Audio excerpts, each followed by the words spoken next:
freedom, a rallying cry that's been heard from Tehran to Paris. For weeks, protesters have been gathering at the Place de la République, demanding regime change in Iran and respect for women's rights in the wake of the death of 22-year-old Mahsa Amini. She died in hospital after being arrested by morality police over her headscarf. Among them, Sanaz, a 31-year-old dancer. She moved to France 3 years ago and still has family and friends in Iran.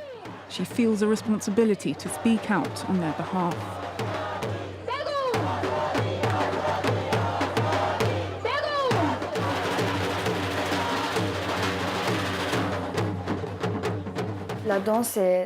Dancing is my way of expressing myself.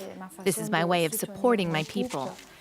Back home, Sanaz would never have been able to dance in public or go out with her head uncovered. That's how we were supposed to go out. That's why people are fighting for our right to choose. We should be able to choose where to put this scarf. Maybe we want to put it here, on our hips, not on our heads, and dance with it. All those with the links to Iran have closely watched the crackdown on protesters by Iranian authorities. Kevin, a 27-year-old doctor, was born in France to Iranian parents. He usually doesn't pay much attention to the news, but this time things are different. For 40 days straight, I've just been checking my phone every 10 minutes for updates. He wanted to help in any way he could. I mainly follow this revolution because it is a revolution on Instagram.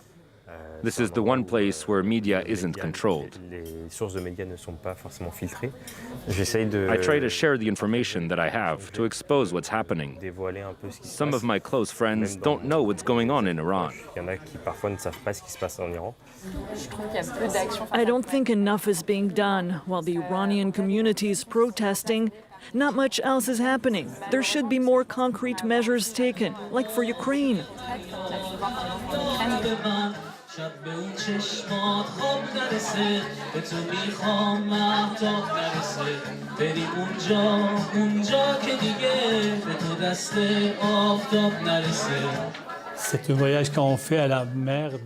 We went on a trip to the Caspian Sea.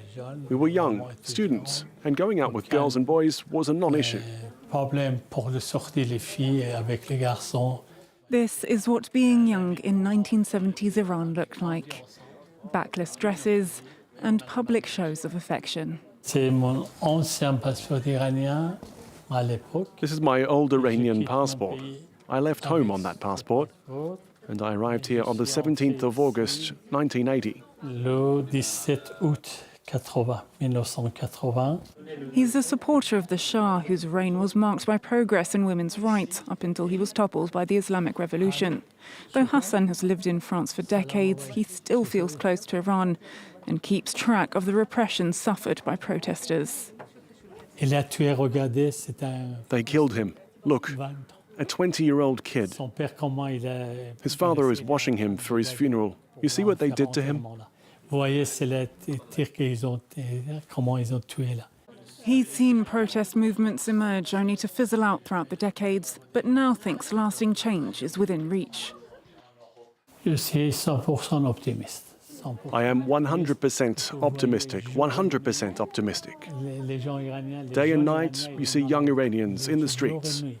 At least that's his hope. As long as the current regime is in power, he can't go back to his homeland. You can't imagine, when I think of the day I'll return to Tehran, how my life will be.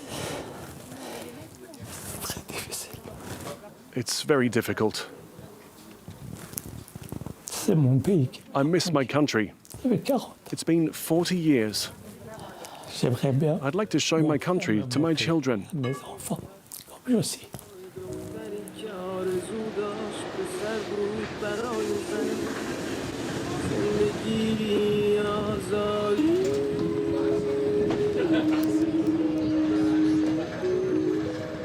Sanaz, Kevin and Hassan all have the same dream, for Iran to be free and for them to be free to go to Iran. For many of the 40,000 Iranian expatriates living in France, visiting the country under the current regime is just too big a risk to take, and so they must choose exile instead.